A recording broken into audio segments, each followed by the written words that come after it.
Expedition 33 is such a fresh take on the RPG genre, with a story that does not suck, characters that all actually feel like real human beings,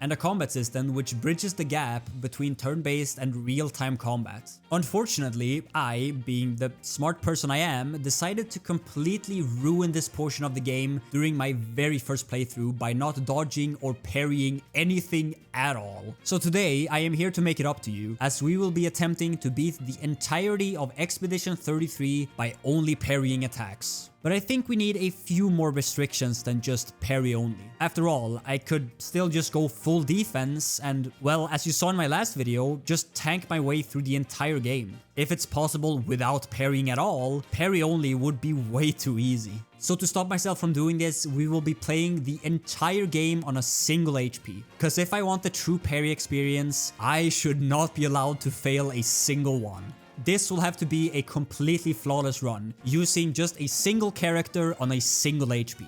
Of course, all in expert mode. Oh yeah, also, if you're curious whether this is legit or not, there will be a link to an unlisted video down below, which has all my successful attempts on all the bosses. It also makes me look way better than I actually am, so that's always a bonus. Alright, let's begin. Getting into the game, since Pictos are not available until after the prologue, to simulate the 1 HP experience, I just forcefully set my HP down to 1, which kind of made it hard to take any of the dialogue seriously. You look tense. You look tense. No, he looks like he's dying. Anyways, we rapidly get into the tutorial fight with Mael, and it is here that I realized something. Alright, first duel, let's do it. What's the parry button? I didn't even know what button to push in order to parry. Strike, parry, okay. Surely doing a no-hit run when I don't even know the button will be easy. This is gonna go great. Since we are doing parry only, in combat, the only real choice I have is simply to pass my turn. Let's go, parry 1, here we go. And then fail the first parry. Oh, this is gonna be a long one. Anyways, we do the normal yapping with a bunch of people. Can I even do this one? I'm about to teach you a lesson, Sophie. What if I kill her? Take this, you fool! Oh. Before eventually making it down to the Lumiere mime. I just realized there's no way for me to break the mime. Yeah, since we are not allowed to use any abilities, we will not be able to break any enemies this playthrough, which for the most part is fine, but for the mime specifically, it is very annoying as they barely take any damage. It's really intuitive when to parry. Maybe this won't be so bad after all. Never mind. The mime only has 2 moves, so it shouldn't have been too hard, and in just 2 attempts, I got him really low. But for some reason, I just couldn't finish him. Oh. I lost again. Shit. And again. Ah, why? And every time being just 1 or 2 attacks away from victory. Okay, the final one. Come on, don't choke this, please. I choked the final one. This took 28 tries. 28. For 40 minutes. It's been 40 minutes. And I'm still on the mime. I'm still on the mime. On the first real enemy. Okay, don't choke it. I did it again. I did it again. I hope you enjoy seeing me lose, because, oh boy, you are going to get a lot of that. How? I can't fit this in the video. It's too much footage of me just dying. Oh my god, I did it. I did it. Holy shit. As a reward for beating that absolute raid boss, we get to witness everyone get poofed away before getting a rematch with Mael. He's still dying. Compared to the mime though, this one is really easy. I have learned the ways of the counter. Never mind. Well, I say really easy, but I still somehow lost 7 times. You know what the problem is? The problem is the haircut. There we go. Much better. Now you messed up, Mael. Nice. Okay. That went much better than the mime. With that, Expedition 33 is officially expeditioning. for 1 whole minute at least. And so the prologue is finally done. That only took like 3 hours. The enemies here are thankfully extremely easy and fall over after just 2 parries. Clean. So making my way over to Loon was really quite easy. Here we get our first Pictos and also access to start leveling attributes. Interestingly, in this run, most stats are completely useless. This means that until it is maxed out, I am just gonna be shoving every single possible point straight into Might. With Loon now in our party, we also get a choice on who to use. But for now, I decided to stick with Gustav, as he, with the Laceram weapon, gotten from the second encounter here, almost has double of Loon's power. I had some slight struggles with some enemies here, but fairly quickly made it over to the first chromatic enemy. Nice. And you know who I can mess up? I remember you. This is the first real boss, but honestly, compared to the mime, this one was nothing. It only has 3 different attacks, and 2 of them are just the same as the normal enemies. I still somehow managed to lose 13 times to it though. I'm locked in. Take that! Hell yeah. For beating it, we get 1 whole level on our weapon and the Pictos, which does absolutely nothing. Anyways, I collected a few other Pictos along the way. All the effects of them are useless, but some of them do come with a fairly large amount of crit. And after equipping the highest ones, we now already have a fairly decent 23% crit chance. And so with this, it is time to challenge the first real boss, the Avec. Let's go, you big boy. This is the first enemy in the game which uses shields. Oh, he has shields. Wait a second, shields are a problem.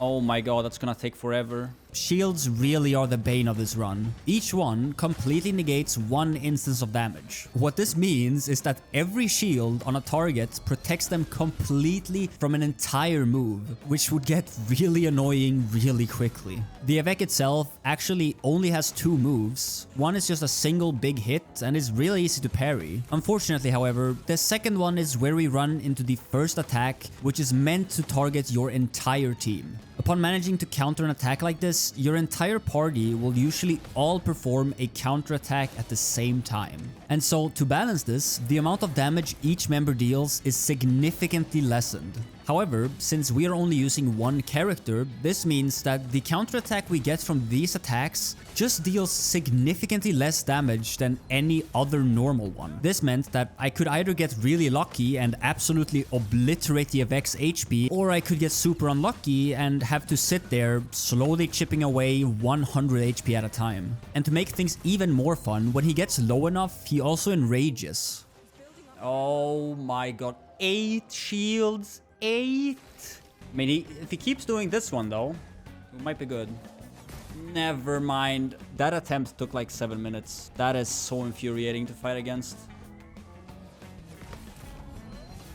1 more maybe? Let's go. Whew, we got it.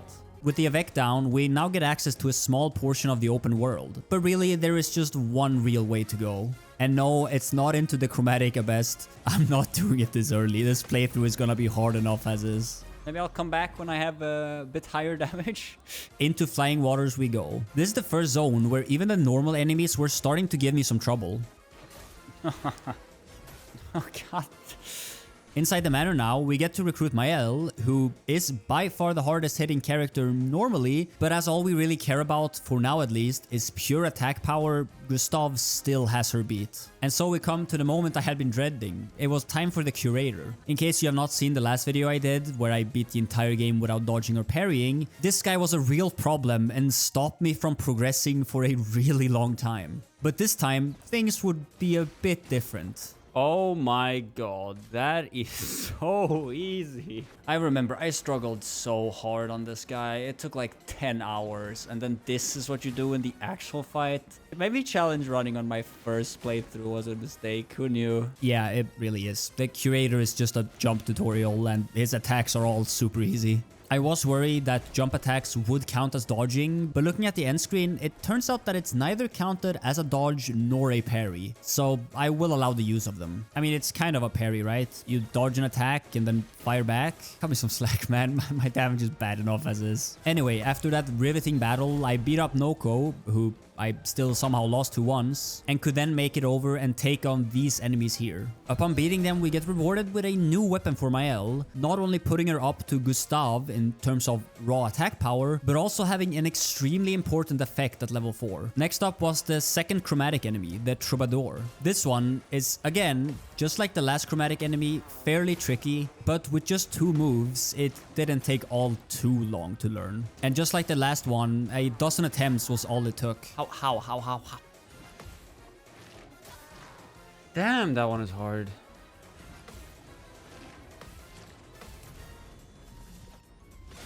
Don't fail it now, please. Let's go! Whew! Oh, it's always so stressful. And so finally, we come to the last boss that this region has, Goblu. And well, compared to the rest, this guy is a real problem. Not because of any of his moves, as we're still very early in the game, they are all super easy. Well, if you're not completely ass at this game like I am.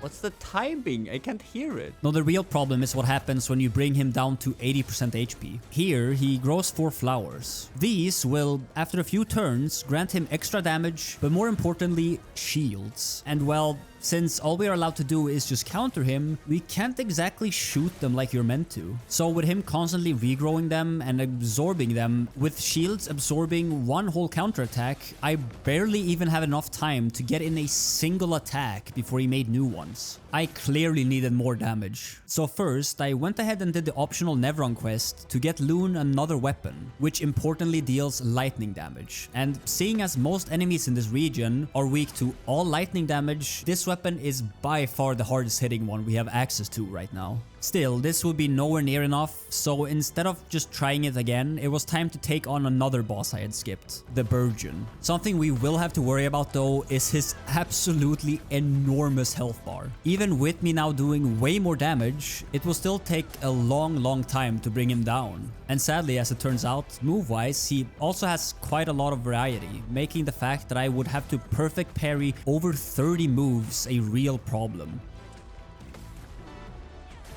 Halfway there. Woo. With me not able to make a single mistake, I was stuck here for a while. Oh, shit, man. Honestly, way longer than I should have, considering I got him down to a single hit like 5 times. No. Ah. I knew it. And the game crashed as well. Come on, man. Just one more attack.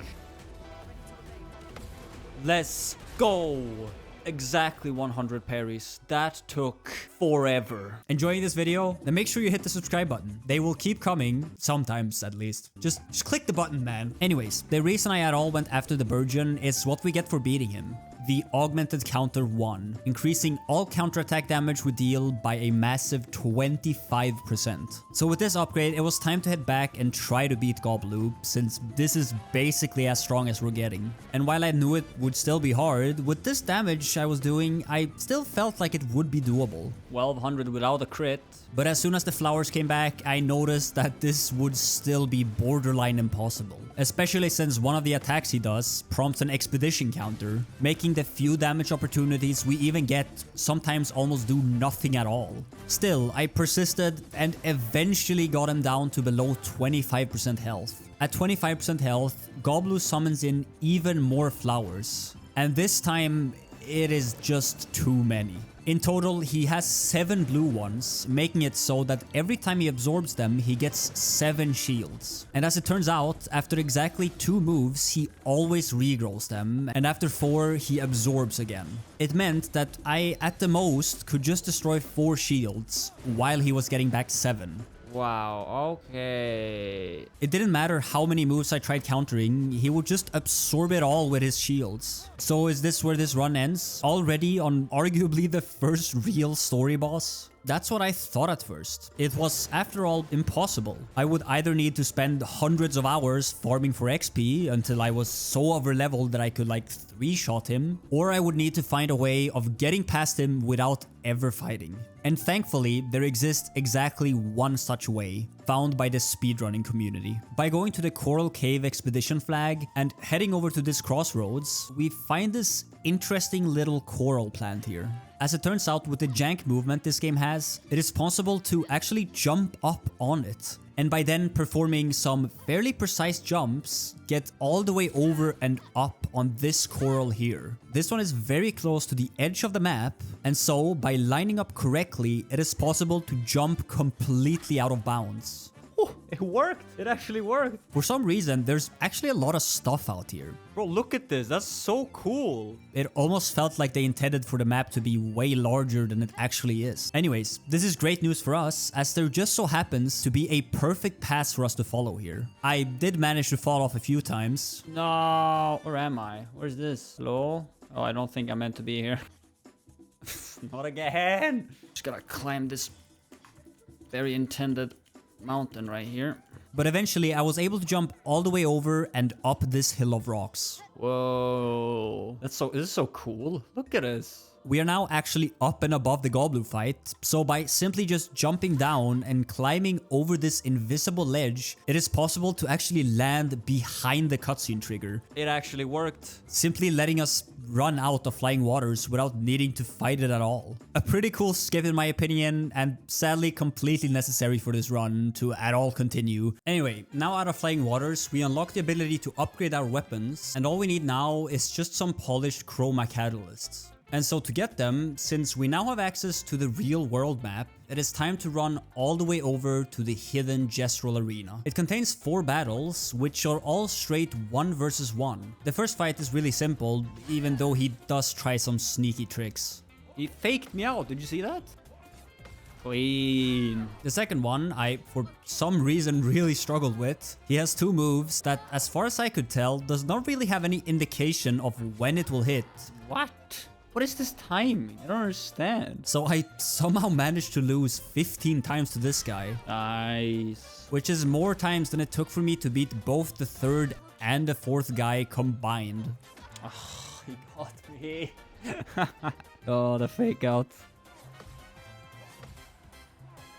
You asshole. I knew you had to do that one, the final one. Upon beating all these fights, we are rewarded with a whole heap of pictos. The most noteworthy of these being Last Stand Critical for a free 100% crit chance, Empowering Last Stand, granting us powerful if fighting alone, but most importantly, Solo Fighter, for straight up 50% more damage always. Equipping all of these, and now already we can do some serious harm. 5k already. Enough for me to easily beat up the chromatic brawler standing over here on the world map. Nice. Clean. Who upon defeat grants us some polished chroma catalysts, the exact thing we needed in order to upgrade our weapon. The reason why I so badly wanted to upgrade it is its effect at level 4, making it so that all our crit hits applies burn. And so to try it out, I decided to head back and take on the sheep I had skipped over. However, upon attempting it, I quickly noticed that my burns were doing almost nothing. So I decided to try some stuff out, and apparently, burn deals less damage the more defense you have. This meant that I actively wanted to avoid any pictos which has both speed and defense on them. Anyways, the sheep itself is not really that hard. Oh yeah, that does way more. And I beat it in under 10 tries. Just, it's so stressful not being able to make a single mistake.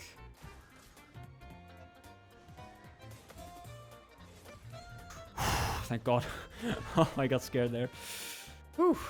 70,000 XP. Holy shit, that's so much. For yet another damage dealing pictos. Finally, with this, it was time to move on and head into the Ancient Sanctuary, where we right away get into one of the hardest fights yet. This completely normal Sakapatate enemy. I couldn't beat it. Ow. And I don't know why.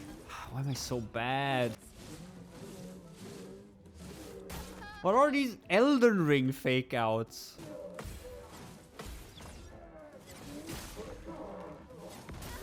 How? It's just a normal enemy. And I win!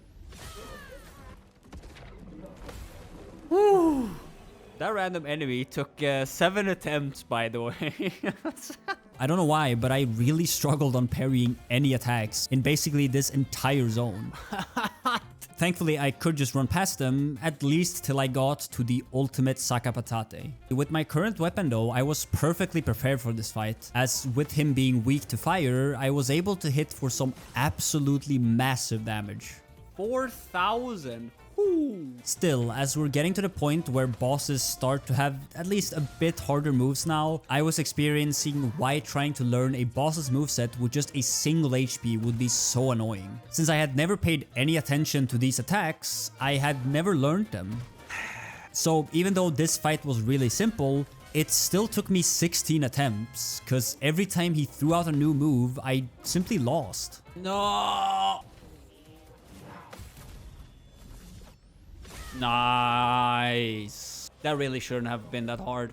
It took 2 minutes and I struggled that hard. In the Jestro village now, I picked up the roulette pictos, randomly either doubling or halving the damage on all our attacks before taking on the arena. It doesn't really matter who we use here, there's no way we're swapping off Mael or her fire weapon anytime soon. The fights in it are also really easy, as they are just the Jestros we have already fought. He lived. Impressive.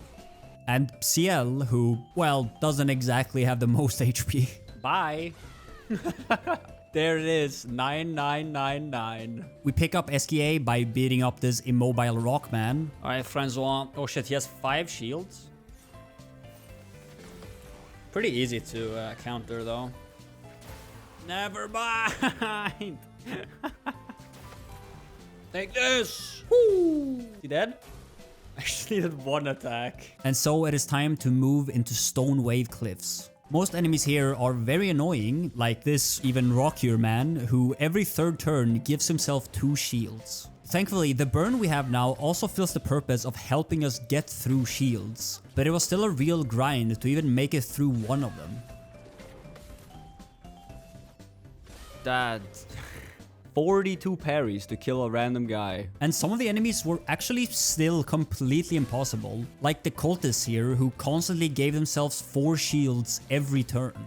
Oh yeah, there's no way for me to actually beat these guys, is there? And in an area where even the small enemies are completely unbeatable, you can bet your ass the boss is going to be an enormous challenge. It was time for the Lamp Master.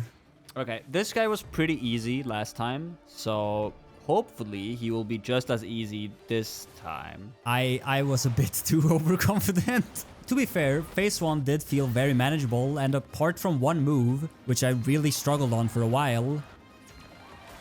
I don't understand that timing. That's the timing. Thanks to him shooting these lamps for free damage in between each move, I was fairly quickly able to get him down to phase 2.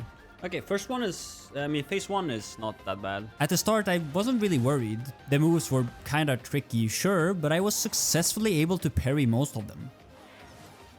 Nice, okay. That was not too bad. Here in phase 2, he also performs a ritual every other turn, making it so that 50% of his attacks are just this really easy to parry large sword. It looked like it should have been a cakewalk, and it really would have been, if not for one move he has. This one where he attacks with each of his arms. That timing is weird. I don't understand that one. See, it clearly says attacks with each of its arms, but me being the moron that I am just didn't get this. I don't get it. I don't get it. What am I doing wrong? I thought, oh, he always attacks with his sword arm, so just continue to look at that one, which of course just would not work. And I kept it up. Nah. Until randomly on attempt 34, I somehow, by sheer luck, managed to accidentally click the parry button just right and parry it. I did it! I managed it! One time! This was not a good thing though, Not again! You coward! as it confirmed to me that what I was doing was right, even though it clearly wasn't. No! I just didn't get it, and looking at my recording, I was understandably going kind of crazy. Pip, pip, pip, pip, pip, pip. 1337, det betyder ju elit. Alltså fan i helvete vad detta ska vara svårt då. What you gonna do, eh? Boom. Bam. Bim. Counter. Puh. Jumping attack. Close my eyes. But if you close your eyes. Ah, that really hurt my hand. I have spent 1 full hour on this man right here. Can't wait till I get to Simon. That's gonna be fun if I'm struggling this hard on this guy. It took until like attempt 50 until something finally clicked. Wait a second. Attacks with each arm. You need to look at the arms, don't you? And not the...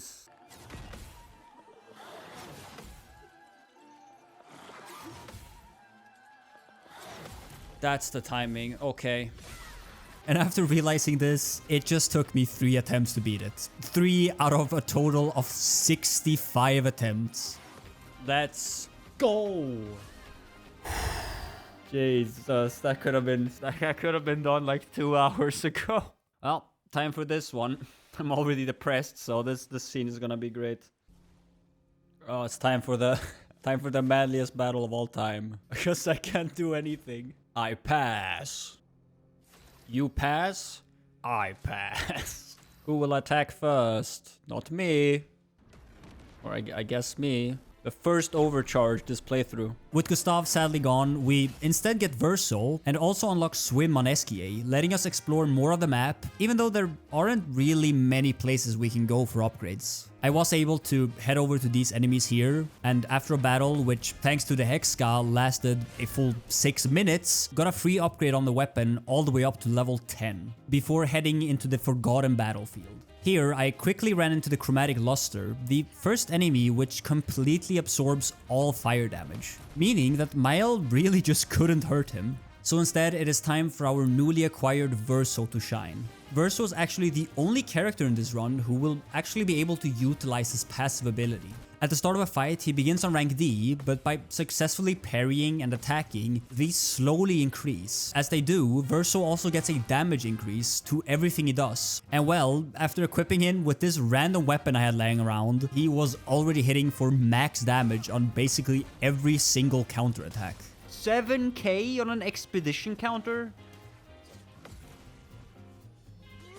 Okay, yeah. He's just gonna hit for max damage every time, isn't he? So even though I had now lost the extra damage we got from the burn, it still easily let me take out the Chromatic Luster in just a few attempts. To make things even dumber, we could also collect the inverted affinity pictos from a merchant here, allowing us to get a free 50% extra damage for the first 3 turns. And so now, with the damage cap reached, it was time to attempt one of the cooler bosses this game has.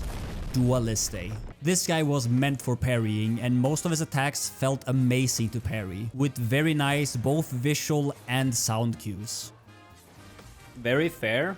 Feels great to parry. This combined with the fact that I was now hitting for max damage every hit, and after just a few attempts I got him down to his second phase.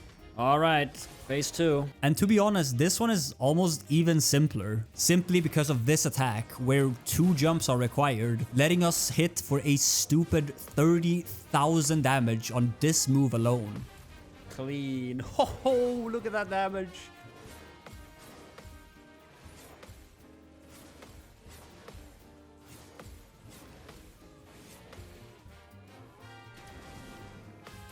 Nice. Damn, this fight makes you feel cool. The only attack that was giving me any trouble in phase 2 was his Stormblood one. Stormblood, oh shit. No! But after some adjusting, this one didn't take that long to learn either. Nice, we got it. Stormblood down.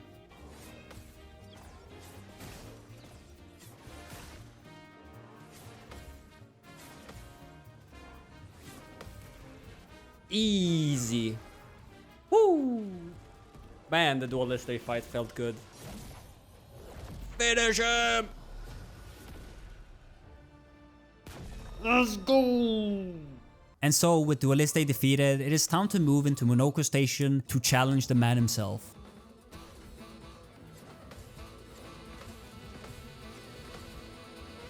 Jesus, he hits a lot of times. Maybe a first try? I don't think I've first tried a single boss so far.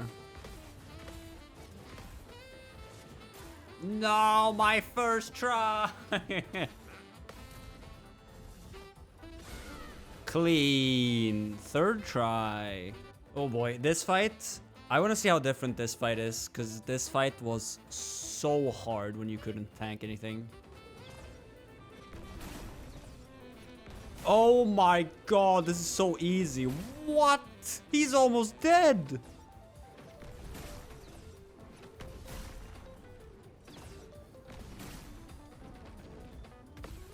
That was so easy. We now get Monoco, but without his abilities, nothing in particular sticks out that makes him good to use during this run. So sticking to Mael and Verso it is. More importantly than getting Monoco though, is the fact that we now, by running out the wrong way from his station, get access to a very, very late game area, way earlier than we are supposed to. Frozen Heart. This place is meant to be accessed around level 50, so if we manage to beat any fight here, well, we're going to get a metric ton of XP. 200,000 XP! Not that it really matters, levels only give us damage, and currently we are already hitting the cap on every counter anyways. There is however one item we can get here, which while not needed would be kinda funny, so I decided to go for a run until I made it over to a group of dancers. Talking to the largest one, after managing to parry 15 attacks, it is possible to challenge it to a fight. This fight is normally very easy. They only have 2 moves, one gradient one, which is completely free, and a 3-hit one, which also is very easy. The only problem to beating this fight would be, well, my damage. Holy shit, see you tomorrow. It's gonna take forever. But since it was very easy to parry, and I thought it would be funny, I still decided to go on with this fight and try to beat it. And well, it took a while. I parried and parried and parried until I had spent more than 30 minutes just on one attempt. Fuck am I doing? Did I do it? Oh my god, I did it. 528 parries. Oh, why did I do that? That was not worth it. For that extremely painstaking fight, we get rewarded with Augment Counter 3 for 75% increased counterattack damage, which will be very good when we can hit for, you know, more than 10,000, but right now it doesn't do anything. More importantly though, we also get 4 grandiose chroma catalysts. Anyway, after that very unnecessary pit stop, it is time to head into Lumiere. This time, the group splitting matters way less. With the amount of damage Luminas we have now, anyone in my party can easily just hit for capped damage. And since we are also only using one character, Mael needing to run this solo also changes nothing, and I quickly made it over to the manor for the first of many fights with Renoir. Wonder how this one's gonna go. Renoir has always been a tough one. Last time it was quite rough. And this time it was also going to be very hard. Renoir has quite a few moves, so let's quickly just go through them all. In phase 1, he has a few which are completely free. 2 gradient counters and a jump one. All 3 have super lenient timings, and you basically have a 2-3 second window to parry them, so whenever these showed up, it was mostly just free damage. Unfortunately though, these are not all his moves, as he also has 2, well, significantly harder ones.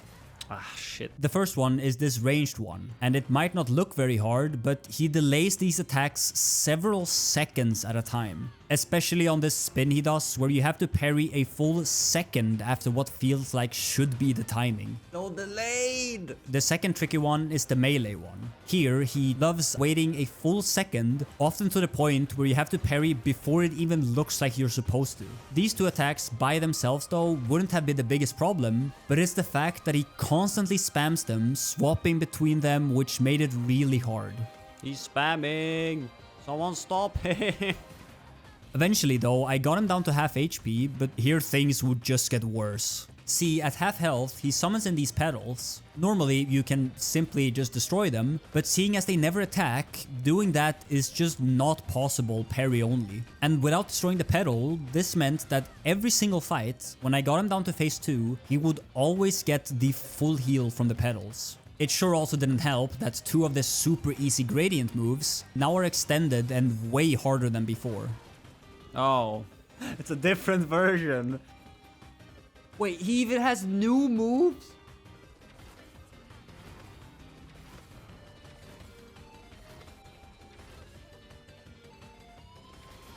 Ah, I missed the last one. Man, this guy has so many moves compared to like every other boss. I was stuck here for a while.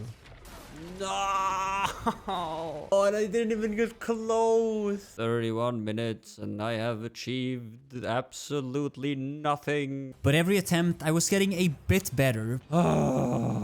So I just had to keep it up. Nice. Not again. Nice. Not again. Are you kidding me? I used it 3 times in a row. 79 attempts later and 4 hours in, and it was finally done.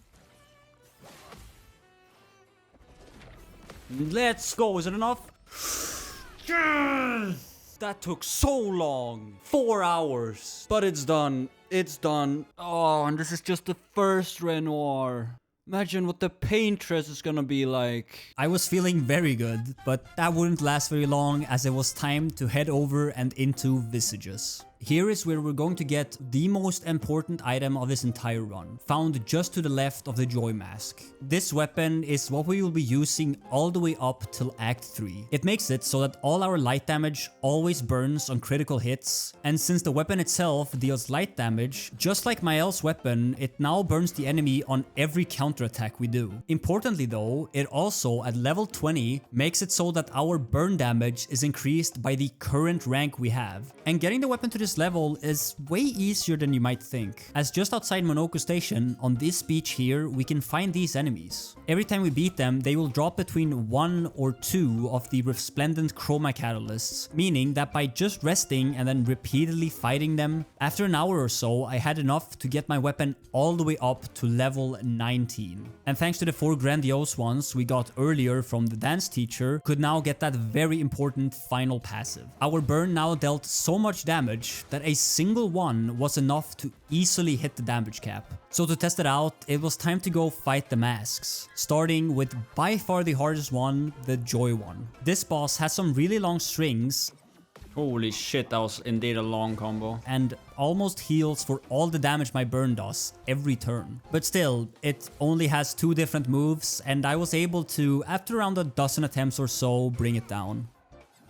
Nice. Whew, okay, we got him. Next up is the sad one, but first I decided to take on another enemy which is just made for this playthrough. The Chromatic Ramasaur is meant to be basically done parry only, even normally, so it was very simple here and I beat it almost instantly. Nice, I got it. I think that's enough.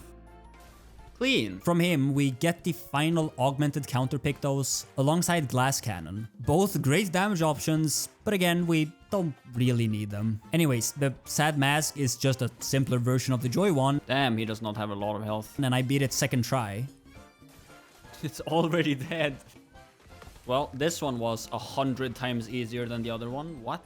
That was so easy. Lastly, we have the fire one. Here, we get another fun Pictos, applying a second instance of burn anytime we inflict one. We can also find powered attack here, consuming 1 AP anytime we counterattack for a free 20% extra damage. The mask itself is nothing special, it's just as easy as the sad one, then I beat it third try. And so finally, with all the masks down, we are ready to go challenge Visages. And this one would turn out to be one of the biggest challenges I have ever attempted in any video game. Not because of the difficulty, but because of the patience required. Great.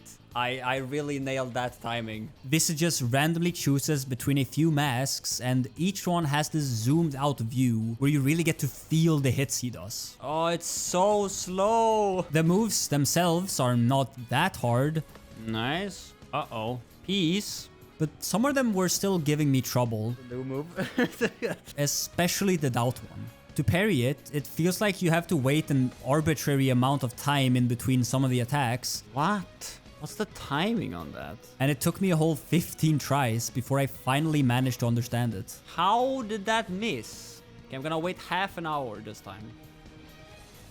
Okay, maybe I shouldn't have waited. Nice. For some reason, when you are 1 HP, the anxiety mask just does not hurt you either. What? It missed me? I still don't understand what this one does. I don't think it does anything. Like, look, I'm not gonna do anything. it doesn't hurt me. I don't get it. What? In any case, after 20 attempts and like 1 hour, I failed the last one! I finally managed to beat Visages for the first time and make it to phase 2, where we now get the chance to fight the Mask Keeper. And I realized something not very fun here. I'm gonna have to do that every single attempt. Every time. I've never seen this attack. And now I'm gonna have to do the entire first phase again. Oh my god. Yep, these two completely separate fights are counted as one. So to even get a chance to fight the Mask Keeper, I had to first beat Visages. Alright, let's do this guy. And here is where the love for the visuals that this fight has started to fade. And I'm dead instantly. I just spent 10 minutes to not even see him move. All the attacks are cool at first, but gameplay wise, they get tedious pretty quickly. Each one of its attacks takes up to 20 seconds, and combining that with the fact that you have to wait for the masks to slowly reveal themselves, sometimes I was just sitting there waiting for 30 seconds straight. Anytime I even wanted a chance of facing the Mask Keeper, I had to first fight Visages for 4 minutes. And that is if I managed to win. The last attack. It's always the last attack. To then get to the second fight and lose immediately as I knew none of the moves. It's so demotivating. And I die immediately. I die immediately. I die immediately. In phase 1, the Mask Keeper's moves are really not that bad. Though I was struggling a lot with the fire one. Okay. It's 3 attacks and then 1. I see. It took 50 attempts, but eventually I finally got him down to half health. Where of course, all his moves get way harder. Okay, so it's day 2 of trying to beat Visages. Let's see how many hours it takes today. Excellent start. Oh, I've forgotten everything. Oh no.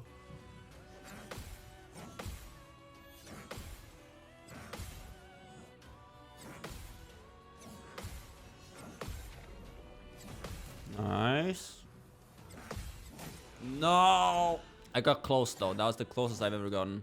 Already been 40 minutes. You do like no tries and it's already almost been an hour. But eventually, after 5 hours and 71 attempts, I finally had locked in. Okay.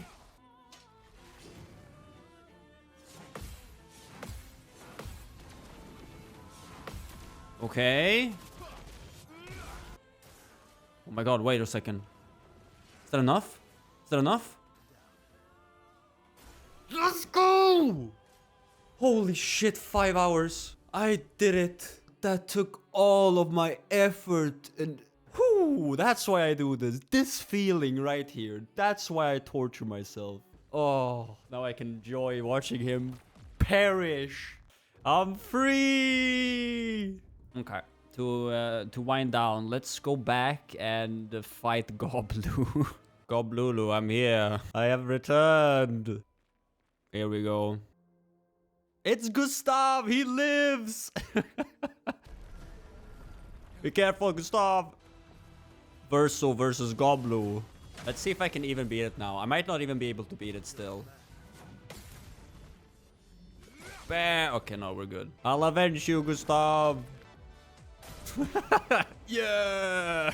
Got him! Well, I'll see you later, Gustav. And he's gone. Okay, cool. And so we are off to the second of the Axons Islands. But before being able to challenge Siren, we first need to get to her. And the first to stand in our way is Glissando. He has quite a large HP bar, but luckily, thanks to him having a double jump attack, I could fairly quickly still reduce it. The only attack that at all proved to be any trouble was this tail one. No! And I may have failed a bit too many times on it. This shouldn't be this hard. Why am I dying 20 times to it? Wait. I even told myself to wait, and then I didn't wait. However, with this being the only hard attack he had, eventually I managed to beat him. Okay. That should be it. Clean, okay. I should have done that like 15 attempts ago. Now I could technically just run over to Siren, but if I did, it would more or less be impossible, as she constantly would get assistance from another optional boss I had skipped. So instead, it was time to head over to him and take on the Tisseur. In the beginning, I was getting completely slapped around by him, particularly by this one where he just frantically attacks a dozen times in a row. Jesus, this guy's not playing around.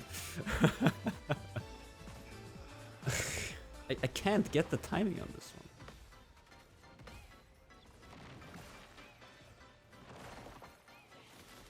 Okay, I got it once. Let's go. But just learning all the moves would not be enough to solve this fight, as it introduces us to a new mechanic. Curse. Not only can this effect not be parried, but upon getting afflicted by it, any character will just straight up die in 8 turns. And since I could at the most deal 40,000 damage if I got lucky enough for him to constantly spam the jump attack one, this was a real problem. I would just not have enough time to actually beat him before the curse ticked all the way down. So instead, it was time to take a look at items. These have been available to us during the entire run, but so far have not been usable at all. They just heal, give AP, or revive allies, all completely useless during this run. We can make them way less useless though by equipping the Cleansing Tint Pictos, gotten all the way back from defeating the Évêque, making it so that our healing ones fully removes all status effects from the target. This meant that when the curse timer now ticked down to 1, I could simply just use a healing tint and thus not die from it, letting me pretty easily finish the Tisseur. He didn't even do it once. 8 parries because of the jump attacks. With that, we can now finally challenge Siren, where I was ready for yet another Visage situation. Alright, Siren. And I'm dead. It begins again. Thankfully though, that would not be the case. While I was doing the classic dying once to every new move, Oh, it's a gradient. it felt pretty simple, and compared to Visages, I did not have to wait half an hour for the attacks to come out either. It sure also helped that she constantly tried to charm us in between every move for just completely free damage. Phase 2. The Grand Ballet begins. Here we go. Oh, I got cooked immediately. Every single one of the attacks are differently timed, so to get this one correctly, it basically just comes completely down to listening to the sounds, which took some time to adjust to. Let's go, I got it! Again? But how can it begin twice? Eventually, I finally made it past it though, and the rest of the moves here are really not all that bad. One of them even giving us an opportunity for some massive damage. Ah, I jumped so early. That's a really good attack. Keep doing that one, please. No. Not again. The final act begins. I've never seen this attack before. Here we go. I jumped so early. Still took me 43 attempts, but yeah, way easier than Visages.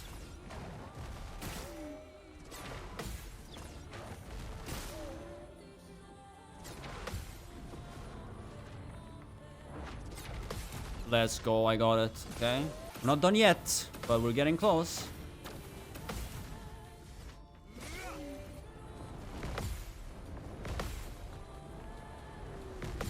Nice. I think that's enough. I think the burn is gonna kill her. Yes! Okay. Whew. That one was way easier. With both of the Axons defeated, we can return to the Curator, get the Barrier Breaker to finally head over to the Monolith. And after a very engaging fight with the fake Paintress, You pass, I pass. Our attacks do nothing. What attacks? follow her into the Monolith itself. Here we get a rerun of all the big area enemies, but seeing as I had already fought them and I didn't really want any items available here, it was time to simply skip past every single enemy and just run until we finally arrive over at Renoir. Here we go. Rematch show time. In the beginning, it's not really that bad though. He just has his phase 2 moves from last time, I remember. and it's just an identical fight to that. And seeing as that one took almost 80 attempts, I was quite good at these moves at this point. Easy. Managing to get him down to half health during my very first attempt. First try! First try, I'm already at phase 2. Don't know how this is gonna go though. Here we go. That was pretty good for a first try though, I'm not gonna lie. Yeah, this lion was going to give me some trouble. Renoir heals to full health here, meaning that this is basically the start of the actual fight, while also getting 4 new moves, all using his lion. One of them is a free gradient one, so not anything we really have to worry about, but the other 3 were all quite hard to get a grip on. What? Especially the roar one. What? Okay, I'm trying to counter when I see the projectile coming, but that's just the wrong timing. Yeah, you gotta parry before the projectile even reaches you. Why? That's so weird. He still also uses all his normal moves every other one here, Bro. meaning that I also had to deal with his funny normal mix-ups. I will beat you, Renoir, no matter how long it takes. Lock in, this is the furthest I've ever gone.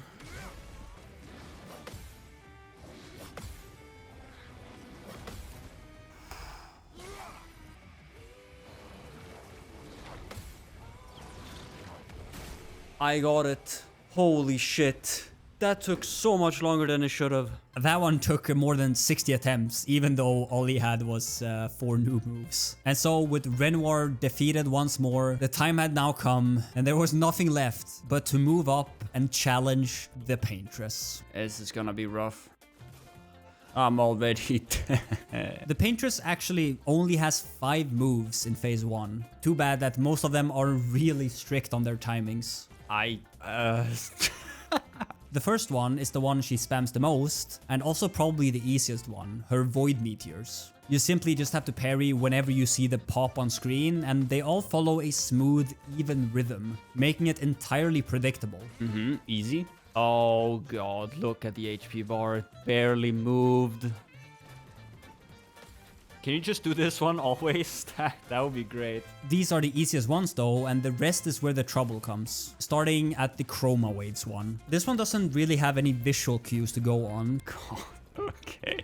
So in order to even do it at all, you kinda just have to listen for the sound. She also has this one, which feels pretty similar to the Void Meteor one. Okay. But instead of having the waves be in an even rhythm, some are fast and some are slow. And I was not getting this one no matter how hard I tried for the longest time. This timing is so weird. You killed him. I love hearing you killed him every single attempt I do. I'm gonna hear that 1,500 times. I got one, but...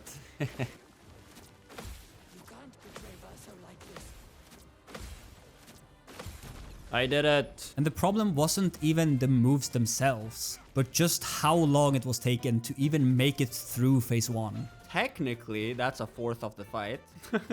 This is once again a fight like Visage, which was taking 6 minutes just to even get past phase 1. Okay, now I just gotta do that 3 more times, and then we'll be through phase 1, and then immediately die to phase 2. It was looking hopeless, honestly. No.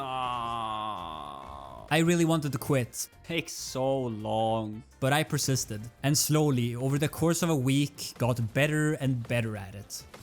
Phase 1, I did it. I did it. Oh, this fight is so cool, but it's gonna be such a pain. This is halfway. I have made it halfway one time. Oh boy. Here we go. Let's see if I can get one move. I got one move! Let's go!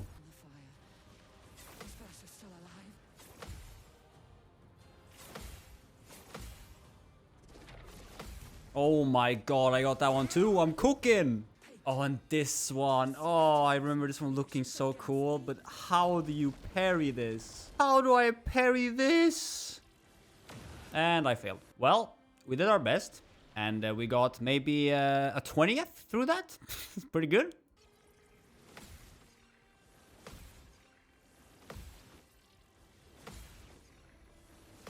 Nice. Okay, I got further.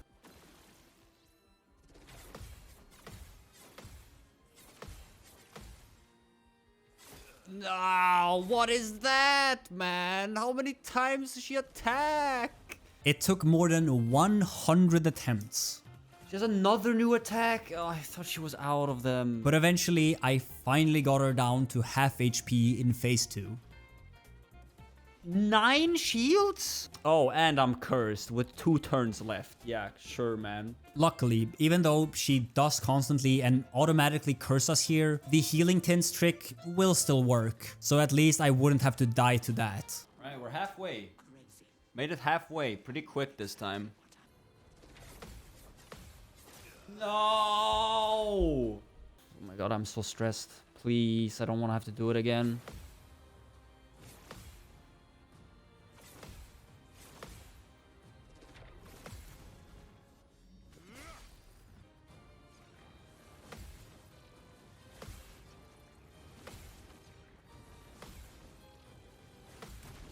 I fucking did it. Oh my god, I did it.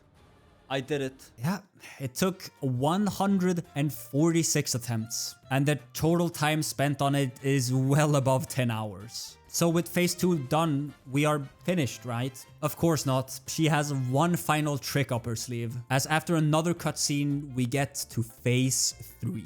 Unfortunately, phase 3 is not really a fight anymore. All the paintress does is just sit there trying to heal or shield your party. Which, as I'm sure you understand, is an absolute nightmare scenario for us. Not only can we not attack her, but we can't even parry anything here, as nothing she does is parryable. The fire I had inflicted does carry over, but it only lasts for 3 turns, and 30,000 damage is not even close to enough to finish her. Which means that there is no way for us to beat this. Still, I did not want all the hard work I had done to be for nothing. If I couldn't do it parry only, I would at least do it without using any skills.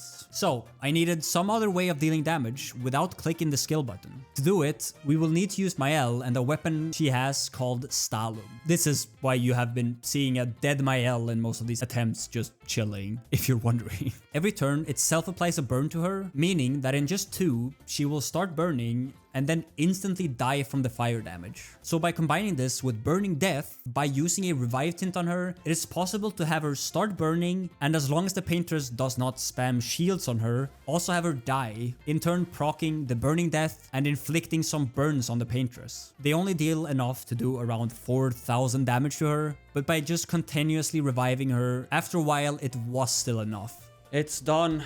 Holy shit, it's done. That took like 10 hours, at least. Probably more. So that's the paintress. Sadly not parry only, but at least done without any skills or normal attacks. After that disappointment, we now reach Act 3 and finally get to uncap our damage. So far, we have gotten quite a few damage pictos, letting us hit quite hard already after equipping them, but we can go way further than this. The first upgrade I went after is inside the Flying Manor, where Clea, one of the game's hardest bosses, resides. We are not at all ready for this fight yet though, but by sneaking past some enemies, we can still make it over to this merchant here. And after a quite hard fought battle, collect Empowering Parry. This one is really interesting and one of the only ways which technically can scale our damage this run infinitely. Since we are no longer limited to 10,000 damage either, we also need to go grab the perfect weapon, which surprisingly enough is not one of Verso's, but a Mael one. The weapon in question is called Jarum and is easily collectible by just heading back to this chromatic jar enemy I had skipped. Not only does it switch us to Virtuo stance upon any counterattack for a free 200% damage, applies 5 stacks of burn, it also has a completely broken level 20 effect, giving us a stupid 50% increased counterattack damage per shield we have. In this game, you can at most have 9 shields at once, meaning that this alone would give us an absolutely absurd 450% increased damage on all counterattacks. We can also combine it with Shield Affinity, found over at Siren, and Powerful Shield, found inside the Endless Night Sanctuary, and that is yet another free 120% damage. 2.4 million already? The only problem now is how we're actually going to get these shields. The easiest source is from this Pictos from Dark Shore, giving us 3. And to be fair, after upgrading the weapon just slightly to test it out, the amount of damage it was already doing, it was just absurd. And he's gone. Great boss. 3 million now. We can easily go even further than this, but for now I decided to head back to Lumiere and take on the final boss of the game. Before arriving though, we still get 2 more upgrades. The first one from this merchant here, providing us with full strength for just another free 25% damage. And by heading over to a certain trash can, since we spoke to the man in it in the beginning of the game, we can also find a perfect chroma catalyst here, letting me fully upgrade the weapon. Before reaching Renoir, of course, is creation. And to be honest, it is kinda shameful how much I struggle on this one. With my damage, I was easily one-shotting everything here. Bro, what is that move? What? How am I losing this? It should be so simple. I need to parry 3 things. So all I needed was just 3 counterattacks, which somehow took me 20 attempts to get. I'm ashamed it took that long, actually. They had like, what, 100,000 health or something? Okay, Renoir. This time, I am not playing nice. No more sitting around poking you for 9k damage. 10.5 million! Holy, it's working! Yeah, clearly we're doing way more than what is required. But again, it took me so long to beat this fight for no reason. All I needed was 2 parries to beat him, but I just couldn't do it. Oh, come on, I just need 1! I don't understand. I don't get it. I lost 13 times in a row, and it wasn't until he decided to do a jump attack, which let me put 20 burns on him, where he kinda just fell over and died. Oh damn, he has 20 burns now. What if roulette procs here? Wait, would that be enough? Please proc. I think that's it. I think the burn got him. It did! Oh, that's so dumb. He didn't even get a move in. 900,000 damage burn, huh? It's pretty good. We have now reached the end, where sadly, I was kinda forced to pick my L. Come on, Verso. Just let me win, man. Bro, these attacks are actually hard. There we go, finally. Bad ending it is, I guess. With the game now beaten, we just have 2 enemies left, Clea and Simon. And while 10 million damage was very overkill for Renoir, it will not be quite enough for them. So it is time for the final push and to get as powerful as we possibly can get. Currently, we are only using 3 shields, so to get the remaining 6, we would have to combine a few Pictos. The first one being shielding tints, found just laying on the world map, making it so that anytime we use a healing tint, they also grant us 2 shields. This combined with first strike, making it so that no matter speed, we always go first, and all of a sudden we can always start any fight with 5 shields. To make this even better, I also went over to Sprong. Bye, Sprong.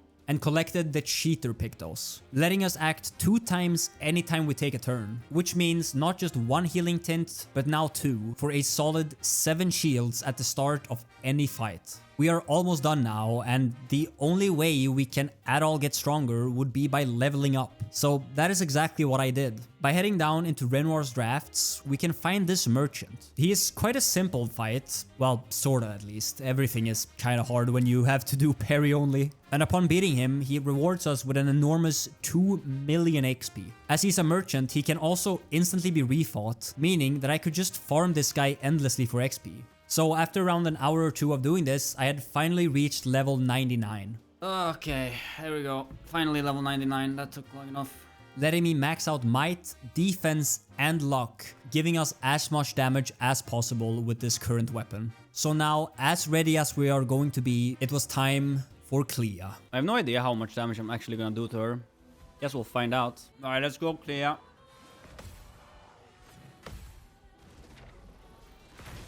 Ah, almost had it.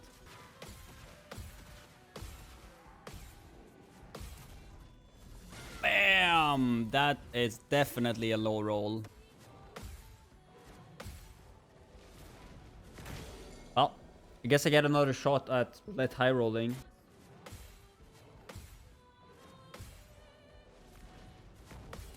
Nice. Boom. Oh ho ho! Yeah! Skill! And that was with her being resistant to that damage, by the way. Yeah, she got completely owned. I'm sorry if you wanted an actual fight. I have not gotten the pleasure of doing this yet. I also wanted to feel cool with the one-shots, okay? We just got Simon left. Indeed, only Simon remained, but he would not be as easy as Clea, not even close. Alright, Simon, let's go. Oh, right. Right, he steals shields. I forgot. Wait a second, I can't use my strategy. Oh, okay.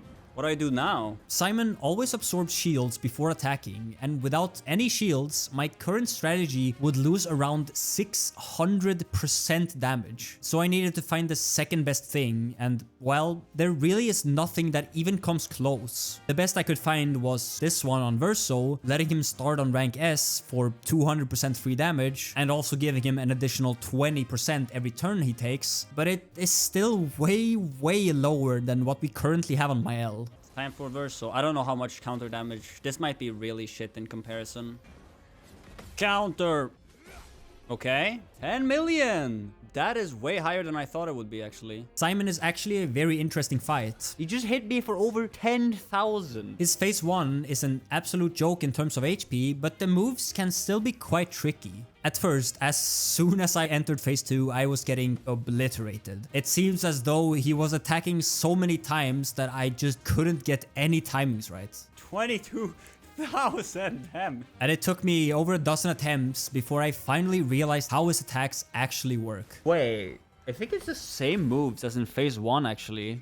Just with more attacks. They look super similar at least. And yeah, it is. 3 of Simon's 5 attacks are just straight up from phase 1. And as I had to go through phase 1 every attempt, I quickly learned these. The only real difference is just that you have to parry an extra time after the first one, which looks like it should be hard. Ah, the last one! But it really isn't. And with these attacks being free damage, I was getting more and more confident that this was doable. 18 million! The real problem was just the other 2.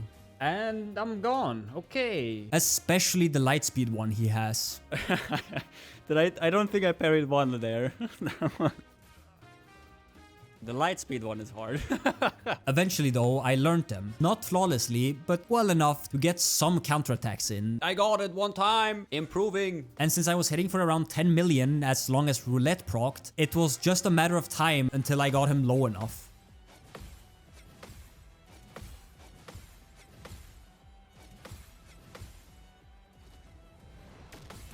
I got it! Oh, right. He has this. I didn't have to worry about this last time. Yeah, if you don't one-shot him, this man kinda just deletes you when getting low enough. It is a really cool mechanic, forcing you to normally use all your characters, but here it is kinda just annoying since, you know, I wanted this to be a solo run. I gave it a good 40 more tries, and while I got him into this phase a lot, He's gonna do it now, isn't he? Damn you! I was never actually able to kill him through it. The sheer damage variety that could happen, depending on what attacks he used, thanks to empowering parry, combined with roulette, meant that I could never be sure how hard I would hit for. The highest number reaching as much as 20 million, and the lowest all the way down to just 1. It is entirely possible that if he were to do the exact right moves, in the exact right order, and roulette would proc the exact right way, that this would be bypassable. But after over 100 attempts, it had still not happened for me. So the best I could think of was just to put an auto def on everyone apart from my L. I didn't get my L. And have her come in as backup. In phase 3, he actually attacks 3 times with his blades instead of twice, but it really doesn't make it all that much harder. And since Mael was here now and actually gets a move in, since Simon is busy clearing up the trash, he was not long for this world. Take this, Simon! I had one final idea up since I saw that if Simon removed people from the canvas, he would not actually steal shields. But unfortunately, even with Mael's super high 9 shield build, it was still not quite enough to bypass the third phase. So sadly, I had to settle down with this bite requiring 2 characters. And that's pretty much it. Expedition 33 cannot be beaten flawlessly, parry only, and solo. the Paintress and maybe Simon are just impossible. Still, we got really close, and I hope you enjoyed this video as much as I did making it. If you can think of any way of beating either Simon or the Paintress with these restrictions, then make sure you leave them below. I am very curious if it's possible at all. Alright, that's it for today. Hopefully the next one is out within a month, but knowing me, that might not happen. Thanks for watching as always, guys. I'll see you in the next one. Bye-bye.